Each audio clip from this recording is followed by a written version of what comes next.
damos gracias por tu grande misericordia con nosotros. Porque aún, Señor, tú quieres hablarnos, Señor. Quieres susurrar a nuestro oído, Dios mío, tu palabra, Señor. Y queremos estar así presentes, Dios mío, sabiendo de que tu palabra es viva, es eficaz, que tu palabra, Señor, también es dada a través de tus siervos, Dios mío, y queremos ser reverentes ante tu palabra. Te pedimos, Señor, que tú hables a cada corazón que se encuentra en este lugar, Señor. De una manera muy, muy, muy profunda, Señor. En el nombre de Jesús. Amén y amén. Si queréis acompañarme, abramos la palabra del Señor, la Biblia, al primer libro de Reyes, capítulo 19. Vamos a continuar con la historia de la semana anterior. Primera de Reyes, capítulo 19. Y si recordáis la semana pasada, y para aquellos que no pudisteis estar o no habéis escuchado esta palabra, vamos a hacer un pequeñito resumen para situarnos en el momento donde dejamos el último sermón. La semana pasada consideramos a Elías, ese gran profeta del Antiguo Testamento que experimentó la esclavitud más vil y dolorosa que puede sufrir una persona, y es el temor al hombre. El temor al hombre. Aún esos escaladores que se alistan y suben con mucha fatiga a la cima de la montaña más alta para asomarse por el precipicio y decir libertad, aún ese hombre puede estar más clavo de la opinión de los hombres que una persona que está siendo torturado en una cárcel de mala muerte. El temor al hombre es algo con lo que todos luchamos, todos los seres humanos. Este gran profeta del Antiguo Testamento pasó de la libertad a la esclavitud. El rey de Israel, Acab, junto a su mujer Jezabel, y todo el pueblo, dice las Escrituras, que hicieron lo malo ante los ojos de Jehová. Jezabel era una princesa fenicia y se había casado con Acab, este rey de Israel, y ella introdujo en la nación israelita los dioses paganos de su nación, Astarte, Baal, colocó sacerdotes que ella misma pagaba con su propio dinero y derribó los altares a Jehová, persiguió a los profetas del Dios verdadero y mató a muchos. Mientras tanto, Dios estaba levantando a Elías. En él fue creciendo un intenso deseo por la gloria de Dios, un celo santo por el nombre de Jehová. Un día este hombre valiente se presentó delante del rey Acab y le dijo que por su palabra iba a dejar de llover y por su palabra solo podía venir esa lluvia. Así que este hombre había orado fervientemente para que Dios cumpliera una amenaza de que si el pueblo de Dios se alejaba, Dios iba a cerrar los cielos y no iba a llover sobre la tierra. Así que él fue decidido, valiente, se presentó delante del rey Acab y le dijo estas palabras. Después de alrededor de 3 años sin llover, aún así, el pueblo estaba endurecido y no se volvía a Dios, ni tampoco los gobernantes. Así que Elías de nuevo desafió al rey Acab, a los profetas de Baal y a todo el pueblo en el monte Carmelo. Y todo el mundo aceptó el desafío. El desafío consistía en que los profetas de Baal tenían que coger un buey, cortarlo a trocitos, ponerlo en un altar y ellos clamarían a sus dioses a ver si hacía descender fuego del cielo. Y por lo tanto, Elías iba a hacer lo mismo. Y así sucedió. Estos profetas de Baal cortaron ese buey, lo pusieron allí y empezaron a clamar a gritos y a gritos y a gritos a sus dioses, al dios Baal. Pero no respondía. Comenzaron a hacer sus ritos, pero no había respuesta. Empezaron a herir su mismo cuerpo hasta gotear en sangre. Pero no hubo respuesta, ni aún hubo fuego del cielo. Le tocó el turno a Elías. Elías cogió un altar allí de mala muerte, derribado, levantó 12 piedras, puso la leña y puso encima de la leña los trozos del buey cortado. Pero hizo que se echaran 4 cántaros de agua sobre ese altar 3 veces. él hizo una zanja alrededor del altar. De manera que le tocó el turno a él. Clamó a Jehová y respondió, y vino fuego del cielo de tal manera que consumió la leña, consumió el holocausto, consumió el polvo e incluso lamió, secó el agua que estaba sobre la zanja. Cuando vio el pueblo este espectáculo, dijeron, Jehová es el Dios, Jehová es el Dios. Ellos se postraron y gritaron estas palabras. A pesar de esta gran victoria de Dios por medio de este profeta, valiente y celoso de su nombre, unos días más tarde vemos a este mismo hombre huyendo de Israel, huyendo fuera de los contornos de Israel, depresivo, amargado, deseando la muerte y metido en una cueva por temor al hombre. ¿Qué te parece? ¿Cuál fue la causa? La reina Jezabel, al escuchar la noticia de lo que había acontecido en el Monte Carmelo, se dio cuenta que en un momento se le iba a desmoronar todo por lo que ella había luchado. Ella había luchado por instaurar el culto a Baal, a Astarte, había pagado a los sacerdotes ya estaban muertos.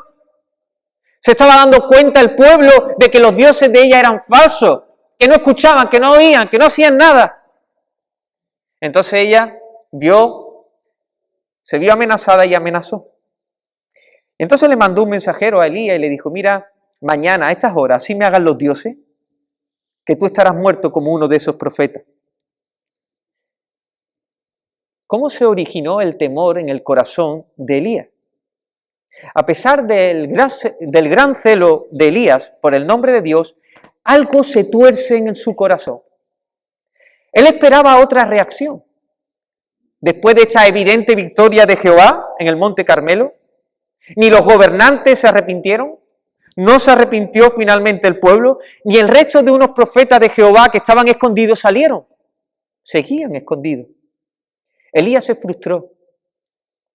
Deseaba algo bueno, pero desvió su mirada de Dios y pensó que sobre él reposaba toda la responsabilidad. Él pensaba que si lo mataban a él, se perdería todo. Él lo que hizo fue desplazar a Dios del centro de la escena, del centro del escenario. Y cuando quitamos a Dios del centro del escenario, ¿algo lo toma o alguien lo toma? ¿Sabéis quién se subió allí? Jezabel. Y así quedó preso Elías por el temor al hombre, en este caso el temor a esta mujer. También estuvimos considerando los efectos del temor al hombre. Por un lado, versículo 2, Elías fue amenazado y dice la Escritura, quiero que esté con la Biblia bien abierta porque vamos a ir viendo versículo a versículo. En el versículo 2 nos dice que cuando Elías fue amenazado, vio el peligro. Pero el peligro de muerte siempre había estado delante de Elías. Desde que fue llamado como profeta, ya sabía que lo podían matar en cualquier momento. Antes Elías veía el peligro como ese niño del anuncio de Zumosol. ¿Recordáis? Ese niño pequeñito que cuando lo abusaban otros que eran más grandes y más fuertes que él, decía, yo tengo un primo, y como se lo diga a mi primo te vas a enterar. ¿Recordáis, no? Y se echaba. Él no se venía abajo, él se echaba hacia adelante. Este chiquitín era valiente, ¿por qué? Porque sabía que tenía un primo que era más fuerte que él y que los abusó y que lo iba a defender. Así veía ante el peligro Elías. Pero ahora, en esta ocasión que vemos aquí en el versículo 2, no ve el peligro de esta forma. Elías ya no ve a Dios, lo ha perdido de vista. Ha perdido a la roca que es más grande que él. Elías escucha la amenaza de Jezabel y tiembla, se acobarda. El fondo de pantalla de su corazón está impregnada la imagen de Jezabel. Ya no está la presencia de Dios. Y el temor produce que él vea el peligro sin estar Dios presente. Otro de los efectos del temor es que él buscó sus propias soluciones sin tener en cuenta a Dios. Versículo 3. Elías huyó y se fue para salvar su vida. Él se hizo una especie de autoterapia, una autoterapia humanista. Sus propios pensamientos con sus propias herramientas. Él en esta ocasión no entra en la cámara secreta de Dios para preguntarle, Señor, ¿cuál es el siguiente paso que tengo que hacer? ¿Qué va? Él en el día que teme, no confía. Él fue sabio en su propia opinión y se marchó al desierto. Además, versículo 4, el temor también provoca un corazón lleno de amargura. Un corazón lleno de amargura. Elías le pide a Dios que le quite la vida. Espérate, Elías, pero si te has ido de allí para salvar tu vida, hombre, era el único que quedaba, y ahora le estás pidiendo a Dios que te quite la vida. ¿Qué te pasa? El temor produce amargura hasta la muerte. Otro de los efectos del temor al hombre, versículos del 5 al 9 que estuvimos considerando, es que Elías no ve el cuidado amoroso de Dios a pesar de sus defectos, de sus fallos, de su pecado. Fíjate, él se va al desierto y Dios le manda a Elías un ángel. ¿Sabe cuál era el ángel? El ángel de Jehová, la segunda persona de la Trinidad. Dios le dio descanso en medio de la tormenta. El ángel le preparó un fantástico desayuno. Lo despertó con ternura. Dios le había dado la boca, que es otro regalo de Dios, otra bondad de Dios. Y después le volvió a dar descanso y durmió. Y finalmente fue fortalecido para una travesía que iba a durar 40 días y 40 noches. Dios lo estaba cuidando en todo tiempo.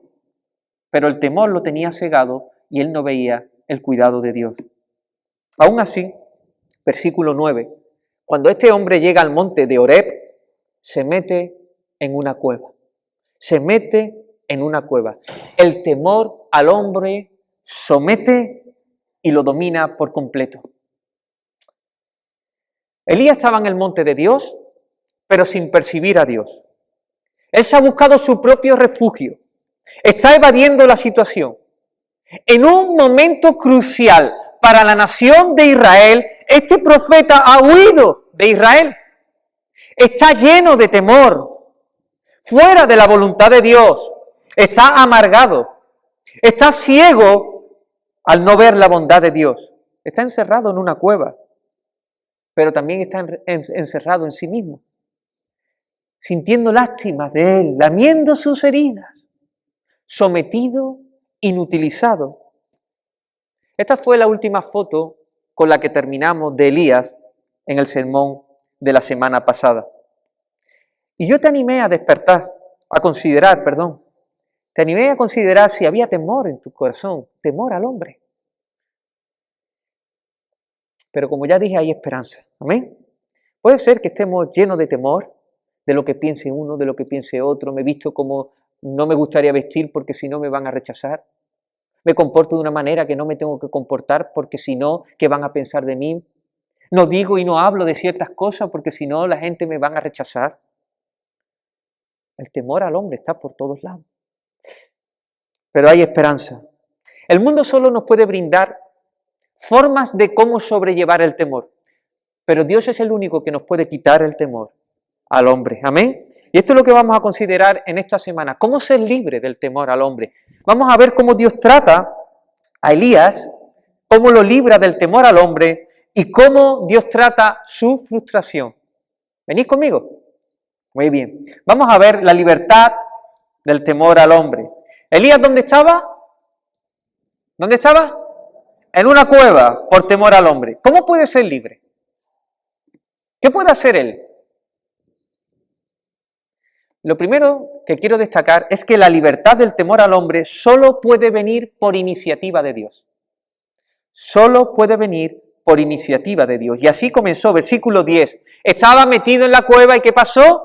Y vino a él palabra de Jehová. Vino a él palabra de Jehová. Elías está encerrado. Y aunque ni siquiera está en una cárcel de palacio, ni en un territorio de Israel, en un sentido ya él es prisionero de Jezabel. Aunque está allí, él es prisionero de esa mujer. Ahora mismo, Elías es esclavo de aquella persona que ocupa el centro del escenario de su vida. Está dominado por aquel temor que predomina en su vida. No hay nada que pueda hacer por sí mismo para salir de ese estado. No sé, lo puede intentar mejorar, y eso es lo que estaba intentando hacer. Él estaba huyendo de los territorios de Israel, huyendo hacia el desierto, metiéndose en una cueva, pero aún seguía teniendo temor al hombre. Podía estar a lo mejor más tranquilo en aquella cueva, pero estaba dominado por el temor al hombre. Él está plegado hacia sí mismo. Pero Dios en su misericordia se acerca a Elías. Elías huye de Dios, pero ¿sabe qué hace Dios? Se acerca a él y va a buscarlo. Asimismo pasó con Adán y Eva en el Edén, ¿recordáis? En el momento que ellos tomaron del fruto prohibido, fueron abiertos sus ojos y vieron el bien y el mal y se dieron cuenta de que estaban ¿cómo? Desnudos. ¿Y qué hicieron? Avergonzados, se taparon. Pero no solo hicieron eso, sino que escucharon la voz de Jehová que se paseaba en el huerto y que dice que se escondieron. Se escondieron. Sin embargo, Dios se acercó a ellos, ¿recordáis? Los confronta, les manifiesta las consecuencias del pecado, pero también Dios en su gracia le dice, mira, lo que habéis hecho, esa forma de cubrirse no es la forma que hay que cubrirse. Y Dios le hace unas túnicas a medida y se las coloca. Dios se acerca. Dios se acercó con el rey, también con el rey David, cuando él hizo esa gran abominación y ese pecado de adulterio con Betsabé, se quedó ella embarazada y tuvo que idear varios planes, un plan 1, un plan 2, un plan 3, para intentar ver que nadie supiera que había dejado a esa mujer embarazada. Trajo al hombre, al marido de ella de la guerra, lo emborrachó para que se fuera a acostar con su mujer, pero el hombre no fue. La segunda noche hizo lo mismo, pero el hombre no fue. Y después mandó una carta y lo mandó a la guerra para que lo pusieran al frente de batalla y que cuando viniera el enemigo se quitaran todo y ese hombre murió allí. Él la tomó después como esposa, se acabó, el asunto está cerrado. Este hombre está en palacio, pero no percibe a Dios. Según la Escritura, este hombre es un desecho físico, porque ha callado delante de Jehová. Está lleno del temor al hombre, no quiere que se escuche lo que ha pasado, pero Dios sí lo sabe. Y Dios le manda al profeta Natán. ¿Sabe qué es eso? Eso se llama gracia. Eso se llama misericordia. Y le revela su pecado y Dios lo perdona. Y lo restaura. Y lo levanta. Y con cánticos de liberación lo rodea. Dios no busca a Elías. Dios no busca a Adán, Eva o a David porque son imprescindibles. No. Dios lo busca porque los ama. A pesar de sus muchas faltas, su gracia es mayor. Su gracia es mayor. Eres hijo de Dios, eres hija de Dios. ¿Has podido considerar esta semana si eres esclavo de la opinión de las personas? ¿Eres consciente de ello ahora en este momento? Estás escondido, estás escondida y no sabes cómo salir. Quiero decirte que Dios va a salir a tu encuentro. Dios va a venir a buscar a sus hijos para libertarnos del temor al hombre. Eso proviene por iniciativa suya, por su pura misericordia. Amén. Ahora bien, Dios viene a nosotros, pero también tiene que hacernos ver nuestra situación. Fíjate la pregunta que le hace a Elías, versículo 9. ¿Qué dice? ¿Qué hace aquí Elías? ¿Por qué pregunta a Dios? ¿Lo has pensado alguna vez? ¿Por qué Dios pregunta? ¿Acaso Dios no sabe dónde está? ¿Por qué suele hacer Dios preguntas? Por ejemplo, ¿por qué pregunta a Adán cuando se escondió entre los árboles? Adán, ¿dónde estás? O después del asesinato de Abel, ¿por qué le pregunta a Caín dónde está tu hermano? Porque pregunta a Dios. O cuando el ángel de Jehová, la segunda persona de la Trinidad, que ya hemos dicho, pregunta a Agar, sierva de Sarai, ¿de dónde vienes tú y a dónde vas? ¿No sabe el Dios omnisciente todas las cosas? ¿Aquel que todas las cosas están abiertas delante de él no sabe los pensamientos y las intenciones del corazón? ¿Se le está escapando a Dios, que tiene ojos como llamas de fuego, alguna cosa que no sabe? Por supuesto que no. Entonces, la pregunta que Dios hace a Elías, ¿para qué? ¿Qué haces aquí? Mira, Dios no pregunta para recibir alguna información que no sabe. Dios pregunta porque Él no sabe dónde está.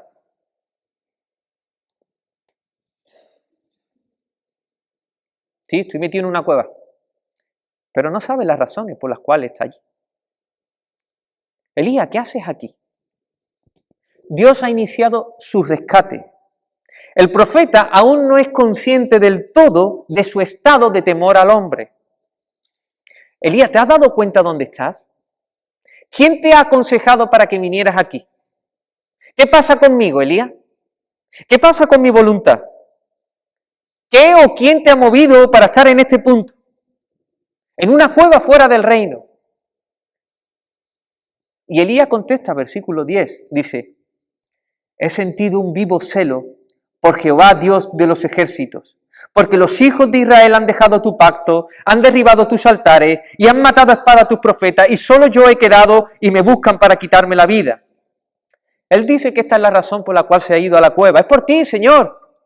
Es porque tu pueblo te ha rechazado. No hay culto a tu nombre, ni ningún profeta de los tuyos que se pongan a tu favor. Solo yo he quedado con vida y me quieren matar.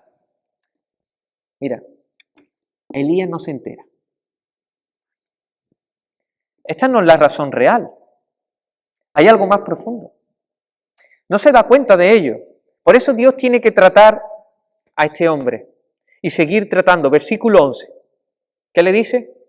Elías, sal fuera y ponte en el monte delante de Jehová. Elías, mira, déjate de milonga, déjate de cuento. Sal afuera y vamos a hablar. Vamos a hablar. Pero ¿sabes qué? Si sigues leyendo el pasaje, parece que Elías no sale. O al menos no sale del todo. Hasta el versículo 13, no se relata cómo Elías sale a la puerta de la cueva después de una gran experiencia. Pero mientras no tiene esta experiencia, parece que Elías sigue allí. O sea, Dios ha venido a buscarle. Dios le habla a Elías. Pero Elías no cede. Está tan controlado por el temor al hombre que Dios le está hablando y él sigue allí dentro. Y es que mira, hermano, nadie puede salir del lugar que considera más seguro del mundo hasta que no se dé cuenta que está a su disposición un lugar mucho más seguro que ese. ¿Venís? Elías estaba en una cueva, en un lugar fuerte, pero ese lugar era destructible. Por eso Dios tiene que seguir tratando con este hombre. Y Elías está peor de lo que él piensa. Y Dios le va a proporcionar una doble experiencia. Una experiencia de caos y una experiencia de sosiego. Desde que Dios le habla hasta que él sale a la puerta de la cueva, sucede esto que vamos a leer a continuación, versículo 11 y versículo 12. Dice, sal fuera y ponte en el monte delante de Jehová. Y he aquí que Jehová, ¿qué dice? Y he aquí que Jehová que pasaba, y un grande y poderoso viento, ¿qué? Que rompía los montes y quebraba las peñas delante de Jehová. Pero Jehová no estaba en el viento. Y tras el viento, ¿qué pasó? Un terremoto, pero Jehová no estaba en el terremoto. Y tras el terremoto, ¿qué? Un fuego, pero Jehová no estaba en el fuego. Y tras el fuego, un silbo, un susurro, apacible y delicado. Un gran y poderoso viento que rompe los montes y quiebra las peñas. Un terremoto, un fuego. ¿Por qué tanta aparatosidad si luego Dios lo va a ministrar en un silbo apacible? ¿Qué está buscando a Dios? ¿Qué busca Dios? Muy bien, por un lado, Dios quiere poner en evidencia que no hay un lugar seguro en este mundo, por más que lo parezca, que no pueda ser destruido. La cueva, el lugar de seguridad de Elías, no es nada ante el viento que rompe montes y que quiebra peña. Tampoco es nada ante un terremoto En cualquier momento se le cae la choza encima. Ni siquiera es nada ante un fuego que derrite con su intensidad calórica. El refugio de pegatina, de papel. Por otro lado, parece que Dios quiere apabullar a Elías. Sí, eso es lo que quiere. Sal, que voy a hablar contigo. Bueno, en nuestra generación mimosa diríamos, no, Dios no quiere hacer eso. No, Dios quiere apabullar a Elías. Dios se quiere exhibir. Dios quiere aparecer y sobrecogerlo. Dios quiere darle a Elías una visión más alta de su majestad. Dios quiere hacer una exhibición de su fuerza, de su poder. Pero Dios no se quiere exhibir por exhibir, a Él no le hace falta. Él quiere exhibirse para salvar a ese hombre del temor al hombre. Hay un predicador que contaba una táctica infalible para librar a cualquiera del temor a las cucarachas. El método un poco bruto, es meter a la persona en una habitación llena de cucarachas y cerrarle la puerta y dejarla allí. Al rato, abrirle la puerta, meterle un león y cerrarle la puerta. ¿Qué pasará? En el momento que el individuo que tiene flatofobia, es decir, miedo a las cucarachas, cuando ve al león, se olvida por completo de las cucarachas y se convierte en un agrizofobo. ¿Sabéis qué es eso? Miedo a los animales salvajes. ¿Por qué? Porque un temor más grande se ha apoderado de él. El temor al león echa fuera el temor a las cucarachas. Así que aquí tenemos a Elías. Elías metido en una cueva, por temor al hombre. Así que viene un viento, un terremoto, un fuego. Dios se sube al escenario, se exhibe, saca fuerza, y cuando Elías está siendo apabulleado por la gloria de Dios, comienza a temblar delante de él. Dios es el león y Jezabel la cucaracha. ¿Te das cuenta? Elías se estaba hundiendo porque tenía la mirada en Jezabel, pero Dios se exhibe delante de él y su mirada, ¿sabe qué? Se vuelve hacia Dios, hacia el Todopoderoso, y desaparece el temor a Jezabel. El fondo ahora de pantalla de su vida está y vuelve a estar Dios presente. En los evangelios se nos relata un suceso que ocurrió en el mar, y todos creo que lo recordamos, la mayoría de todos nosotros, cuando los discípulos están en la barca y está Jesús y se levanta una gran tempestad, ¿recordáis? Y se levanta una gran tempestad de tal manera, allí había expertos en la mar, eran pescadores muchos de ellos, pero la tempestad tendría que ser horrible. Porque cuando ellos ven la tempestad, me imagino que estarían achicando agua y no podían. Estaban desesperados, estaban angustiados, estaban temblando, estaban llenos de miedo. De repente dijeron, vamos a avisar al maestro. ¿Qué hacía el maestro? Durmiendo en la popa. Una tempestad y el maestro. Entonces lo llaman, ¿no te das cuidado que perecemos? Entonces se levanta Jesús y ¿qué les dice? Hombres de poca fe. ¿Por qué estáis amedrentados? ¿Por qué estáis llenos de temor? Y de repente mandó la orden y el viento y el mar enmudeció y vino una gran bonanza. Y dice la Escritura, y ellos asombrados y llenos de temor, ¿qué dice? Dijeron, ¿quién es este? ¿Quién es este? Que aún el viento y el mar le obedecen. Pero no estaban temiendo la tempestad. Ahora temen ¿quién? Delante de Jesús.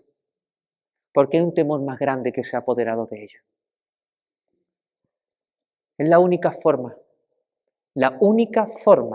de ser salvos, libres del temor al hombre, es que tengamos el temor a Dios.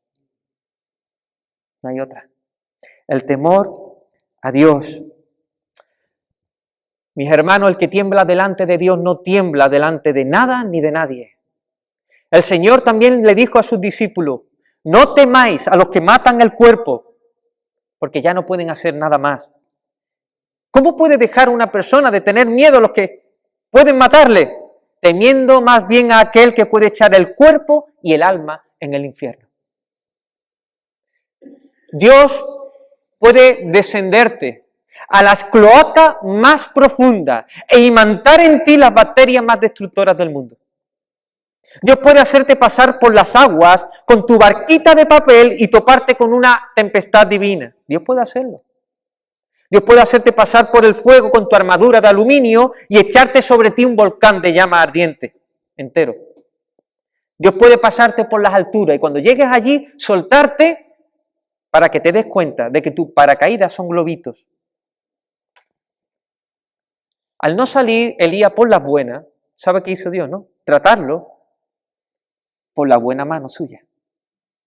Por la buena, porque Dios siempre lo hace por la buena. Dios tiene que tratar con este hombre. Lo coloca delante de su presencia. Se exhibe para que él vea que hay uno más poderoso que Jezabel, que él y que todo el mundo junto. Queridos, el Señor nos puede hacer pasar por experiencias dolorosas, caóticas, difíciles, para que nos demos cuenta de que allí donde nos estamos refugiando es vano. Él nos puede hacer pasar por situaciones difíciles para que veamos que confiar en otra cosa que no sea Él es una locura. Pero ¿sabes qué? Que aunque te pase por el fuego, no te va a quemar. Aunque te pase por el agua, no te va a anegar. Aunque te suelte desde el aire, ¿sabes qué? Él te va a recoger. Esta experiencia lo que hace en nuestras vidas es proveernos a nosotros la verdad acerca de nuestra situación y acerca de lo que estamos confiando, para darnos cuenta que en muchas ocasiones el temor al hombre se ha apoderado de nosotros. Lo que Dios está haciendo es salvarnos de salvadores falsos, de ídolos falsos, y Él se sube al escenario de nuevo. Pero la experiencia de Elías no termina aquí. Hemos dicho que Elías está como sobrecogido, atemorizado, las piernas le tiemblan, pero el temor a Dios no es un temor, es un pánico o un miedo escénico, no, porque Dios ministra a Elías a través de ¿qué? De un siervo apacible y delicado.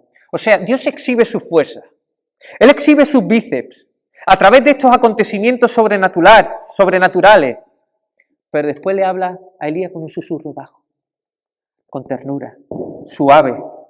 Dios le está dando una experiencia de sosiego. Lo que le está diciendo Dios a través de esta experiencia es que Él está al control, que lo ama, que está interesado en Él. Nosotros somos libres del temor al hombre cuando experimentamos al Todopoderoso, temblamos y después, ¿sabe qué? Escuchamos hablándonos Él a nuestro corazón diciendo, no temas, yo lo tengo todo controlado. No temas, hijo mío, yo soy tu Dios que te esfuerzo, que no te dejaré ni te desampararé. No temas, hijo, soy tu ayudador, tu pronto auxilio en la tribulación. Ese es el temor a Dios. Ese es el temor a Dios. Dios salvó a Elías del temor al hombre. Hemos dicho que inició su búsqueda, le hizo ver dónde estaba realmente, lo llamó, pero Elías no cedía, así que continuó tratando a Elías y le proveyó una experiencia que puso su alma pata arriba. Pero después lo trató y lo siguió tratando con un susurro delicado, hablándole a su corazón con delicadeza. Queridos, Dios nos ha diseñado para que su temor esté en nosotros. El hombre es feliz, es bienaventurado, porque teme a Dios. Porque teme a Dios. El temor al hombre es el temor a Dios es el principio de la sabiduría. El temor al hombre es la necedad, el desvarío. El temor a Dios es reverencia, es asombro del poder, de la santidad, de la justicia, del amor y de la bondad de nuestro Padre Celestial. El temor a Dios es el más grande temor. Es el temor por diseño del hombre bienaventurado. El temor a Dios es la única solución al temor al hombre. El temor a Dios es la verdadera libertad. ¿Te das cuenta? ¿Te das cuenta? Así que Dios sabe cómo funcionamos, porque Él nos hizo. Él hizo a Elías, te hizo a ti, me hizo a mí. Así que si hoy el Señor te está hablando, sal. Sal de tu escondite. Porque Él te pregunta, ¿qué haces aquí? Bueno, yo he venido a la iglesia. ¿Qué haces aquí? ¿Dónde estás? Así que si escucho hoy su voz, no endurezca su corazón. Dios va a tratar contigo, pero para salvarte. Para salvarte. Así que confía. Si está escuchando hoy su voz, confía. Confía. Confía. Vamos a ir con el segundo punto, porque Dios no solo liberta a Elías del temor al hombre. Dios también trata con su frustración. ¿Recordáis? Era una frustración. Frustrarse no es malo. Pero frustrarse quitando la mirada de Dios sí es malo. Él desvió la mirada y cuando vio la amenaza y vio que el pueblo no se había arrepentido, quitó a Dios de en medio como si Dios no tuviera el control de nada y se frustró. Entonces Dios de nuevo, cuando él sale de la cueva, o bueno, se asoma ahí a la puertita, Dios de nuevo le dice, ¿qué haces aquí? Versículo 13. ¿Lo tenéis?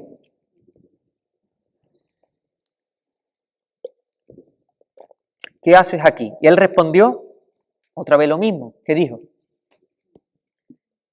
He sentido un vivo celo por Jehová de los ejércitos, porque los hijos de Israel han dejado tu pacto, han derribado tus altares y han matado a espada a tus profetas.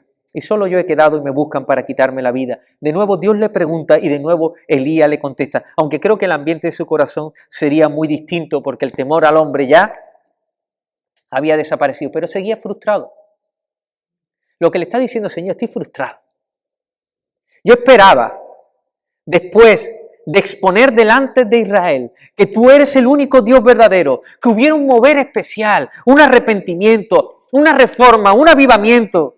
Señor, he trabajado duro para esto. Esto no ha servido para nada. Mira a tu pueblo, mira a los gobernantes. Yo estoy cansado, estoy agotado. Sin embargo, Dios le habla tres cosas para librarlo de la frustración. Primero, versículo 15. Y le dijo Jehová, ve y vuélvete por tu camino, por el desierto de Damasco, y llegarás y ungirás a Hazael por rey de Siria, a Jehú, hijo de Nimsi, ungirás por rey sobre Israel, y a Eliseo, hijo de Safat, de Abel Meola, ungirás para que sea profeta en tu lugar. Y el que escapare de la espada de Hazael, ¿qué dice? Jehú lo matará, y el que escapare de la espada de Jehú, Eliseo lo matará. ¿Sabe lo que le está diciendo Dios a Elías? El pecado va a ser juzgado. Tranquilo, Elías. De mí no se ríe nadie. Es más, Dios se ríe santamente de aquellos que intentan luchar contra Él. Él está en su trono, no se tiene que levantar. ¿Qué hacen esta gente? ¿Por qué luchan contra mí? ¿Acaso pueden? Que no. Tranquilo, Elías. Que mi nombre es santo. Que mi nombre es celoso. Que sí, Elías, que mi misericordia es grande, pero mis juicios son como abismos. Elías, estoy por levantar a tres personas. Hazael, rey de Siria. Eliseo, Jehú, rey de Israel. Quien escape de la mano de Hazael no escapará de Jehú. Y quien escape de la mano de Jehú no escapará de Eliseo. Que nadie se va de rosita, tranquilo, que Dios no puede ser burlado. Parece que el mal ha triunfado. Pero no, yo estoy levantando a tres personas para hacer juicio. Y así fue. Dios juzgó a los gobernantes del pueblo y al mismo pueblo por medio de estas tres personas. El rey Hazael, desde que cogió su reinado, era uno del ejército de Acab y después él fue rey de Hazael. Fue rey. Llegó a ser rey de Siria. Perdón, estaba hablando de Jehú. El rey Hazael fue un hombre de Siria que cuando subió al trono fue un azote constante para el pueblo de Israel. Muchas atrocidades. Experimentaron el yugo de este rey sirio. Después Jehú, este sí fue el militar del rey Acab, subió al trono y él fue el encargado de exterminar la descendencia de Acab. Y un día fue a Jezreel, donde estaba Jezabel, y ella se asomó por una ventana intentando persuadirlo para que no le hiciera nada. Y entonces él dijo, ¿quién está conmigo? A los eunucos que tenía ella. ¿Y sabe qué hicieron 2 o 3 eunucos? La tiraron por la ventana. Ella murió de una manera muy violenta. Y su cuerpo fue comido por los perros.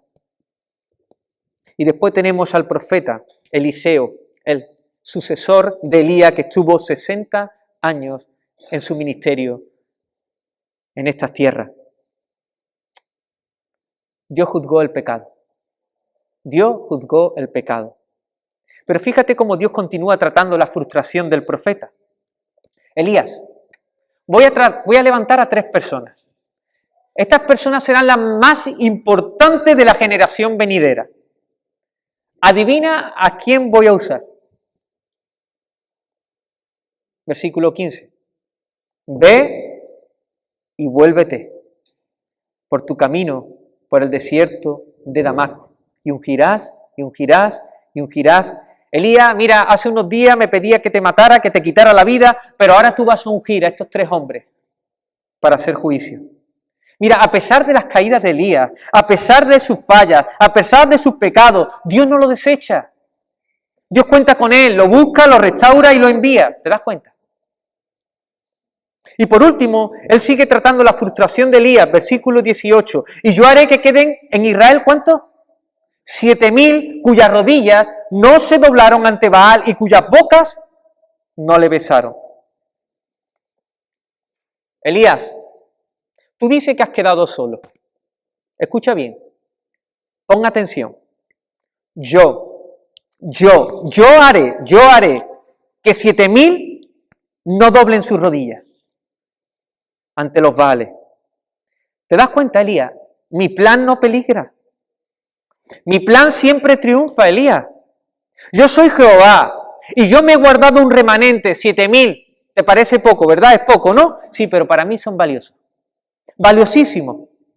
Yo los voy a sustentar, yo los voy a amar y ellos van a andar en mis caminos. Yo seré su temor. Y ellos van a manifestar mi nombre en la tierra. Sus rodillas no se doblarán ante los falsos Baales. Van a venir y van a sufrir coacciones, amenazas, persecución de muerte, pero ellos seguirán extendiendo mi bandera en medio de este mundo impío. Elías, yo siempre gano. Yo hago y deshago. Yo digo y ejecuto. Mis decretos no pueden ser frustrados. Elías, me agrada tu celo por mí. Pero mira, nadie me tiene que defender. Es más, yo sí te defiendo a ti. La victoria está bajo mi responsabilidad. No sobre tus espaldas ni la de nadie. Yo endurezco y hablando. Yo tuerzo y nadie puede enderezar.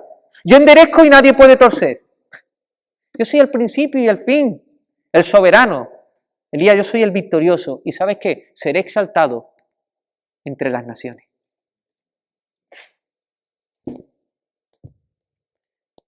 Elías está experimentando a Dios. Está experimentando a Dios amoroso, misericordioso, pero también Dios santo y justo, que juzga el pecado y que vindica su nombre. Él está experimentando un Dios de oportunidades, que no desecha nunca a sus hijos, que cuenta con sus hijos para su obra. Un Dios que no le coge nada por sorpresa. Un Dios que es soberano y cuyos decretos son sí y amén. Y cuyo plan, ¿sabe qué? Va a triunfar. Va a triunfar. Hacer algunas aplicaciones aquí para tu vida en esta última parte. Lo mismo, el Señor está poniendo su temor en ti. A lo mejor eres consciente de eso, de que el Señor te está libertando de la esclavitud del temor al hombre, pero a lo mejor sigues frustrado porque las cosas no salen como tú dices que tienen que salir. El pecado es notorio a nuestro alrededor. Lo mismo ha sido afrentado por Jesús.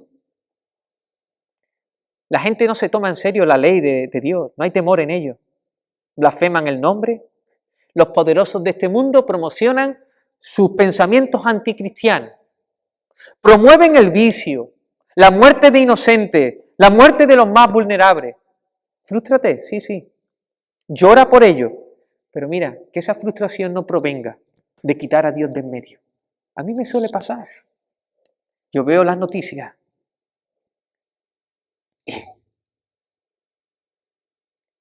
Pero quito a Dios de la escena. Dios está al control.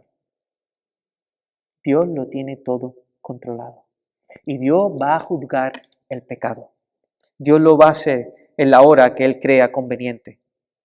Lo mismo, eres uno de esos cristianos que te has dado de narices contra el suelo. Te viniste arriba. Pensabas que estabas firme y descendiste de tu altivez como un relámpago. Así pasó también con Elías. Yo solo he quedado. Los demás profetas escondidos. Vaya gente, qué cobarde. Más tarde vemos a él de la misma forma, escondido. O lo mismo te ha pasado como a Pedro. Yo, mi vida daré por ti, Señor. Mi vida daré por ti. Pedro, que antes que cante el gallo 2 veces, 3 veces. ¿Qué dice? Me cante 2 veces, ¿me negarás? 3 veces. Lo mismo lleva escondido mucho tiempo. A lo mejor estás escondido, estás encerrado.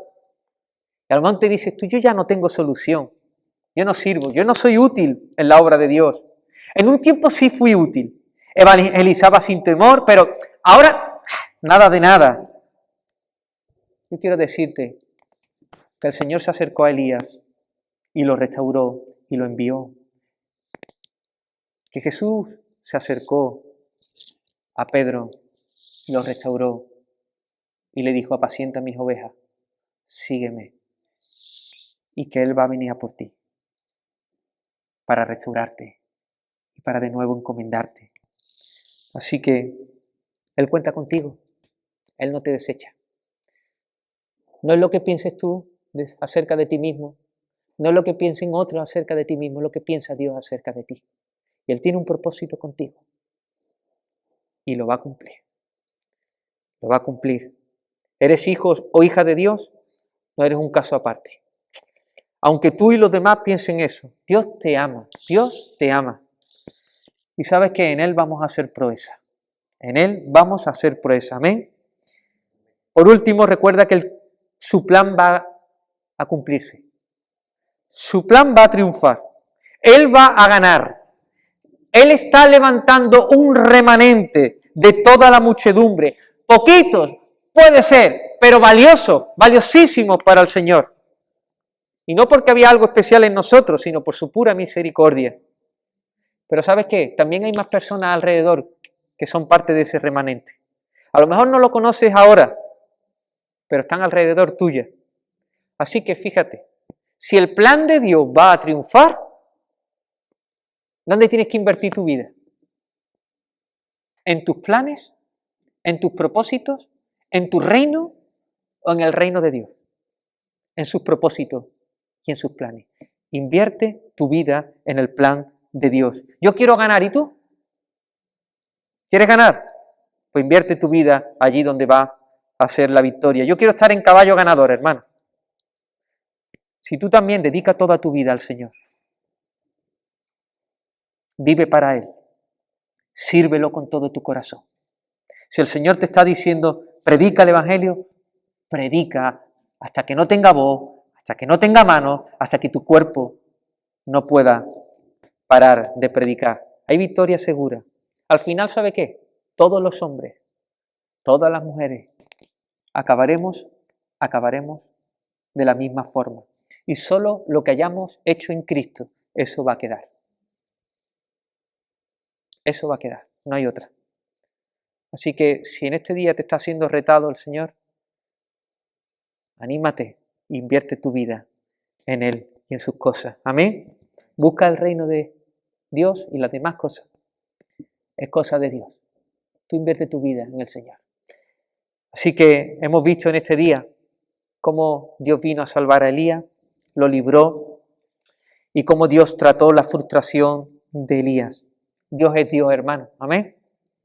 ¿Sabe que este rescate de salvación es una sombra de lo que hizo Jesús para libertarnos de nuestra esclavitud del pecado? Una sombra. Porque desde que entró el pecado en el mundo,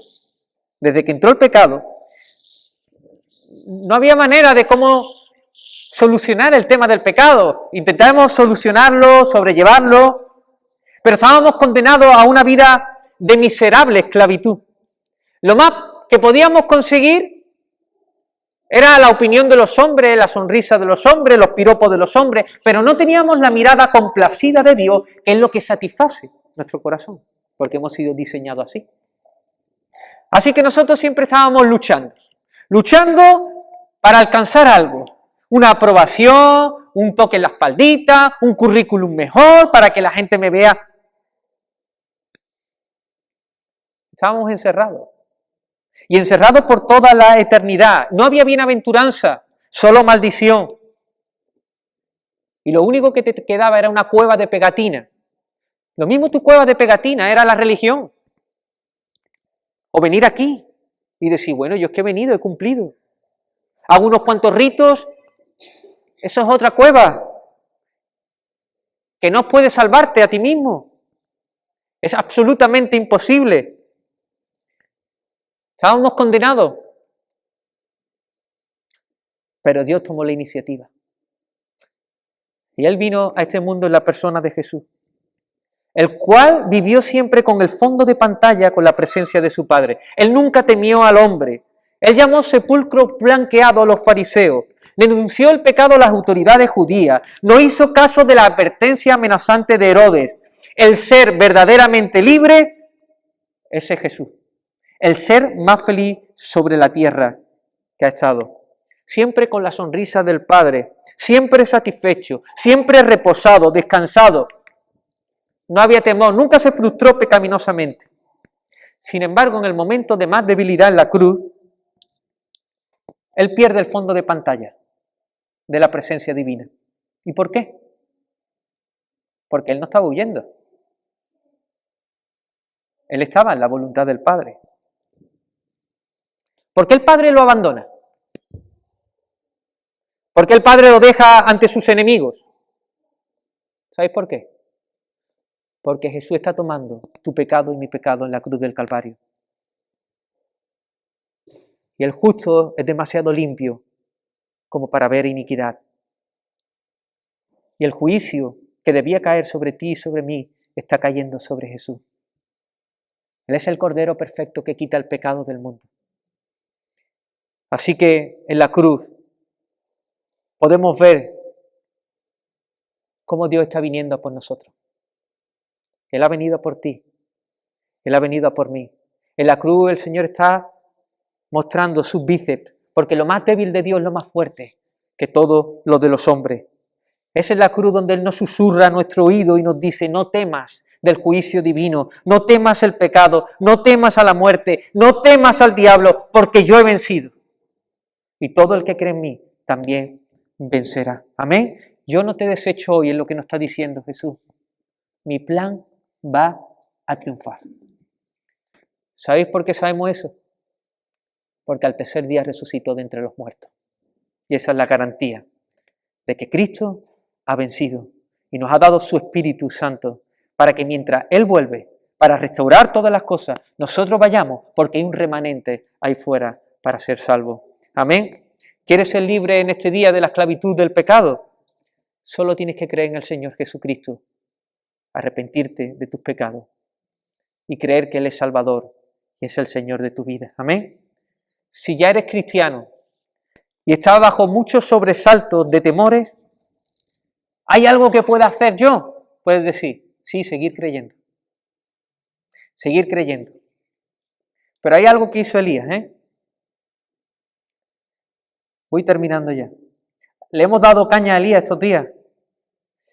Pero hay que resaltar que en medio de su frustración, en medio de su desesperación, en medio de su soledad, él se acercó a un monte muy importante en la historia de la nación de Israel. Era el monte de Horeb, monte Sinaí, donde Dios puso sus pies sobre ese lugar, donde Él dio la ley allí, donde Él tuvo trato con Moisés.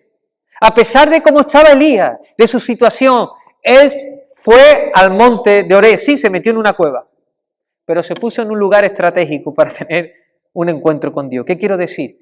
que nosotros solo podemos seguir siendo salvos del temor al hombre mientras sigamos contemplando a Dios. Veamos su poder, sus músculos, su amor, su misericordia. Y Dios ha dejado unos medios para colocarnos en lugares estratégicos para poder contemplarlo. ¿Sabéis qué es? La oración, la palabra de Dios, la iglesia. Tú ponte allí, ve, ora, ve, lee la palabra, ven a las reuniones, congrégate en medio de los santos y Dios sí o sí va a venir a por ti y te va a libertar. Amén. Pero tú haz esa parte. El Señor quiere libertarnos, nosotros nos tenemos que colocar en esos lugares. Hermanos, Dios está por ti, créelo. Créelo. ¿Quieres saber que Dios está por ti? Pues mira la cruz, te vas a dar cuenta. Señor, te damos gracias. Gracias, Señor, por tu bendita palabra. Y gracias, Señor, por tomar la iniciativa y venir a buscarnos. Gracias por hacerte como uno de nosotros, pero sin pecado, para libertarnos del pecado, Señor. Señor, aviva tu iglesia, aviva aquí, Señor, a cada uno de mis hermanos. Si hay alguna persona aquí que no te conoce, revélate, Señor, sálvalo, Dios mío, con la diestra de tu poder. Y ayúdanos, Señor, a ser hábiles, a creerte a ti y tomar esos sitios estratégicos para poder seguir contemplándote y mirándote y viéndote a ti, Señor. Gracias por todo, gracias por este día, gracias por lo que tú nos das, Señor. Te adoramos en el nombre de Jesús.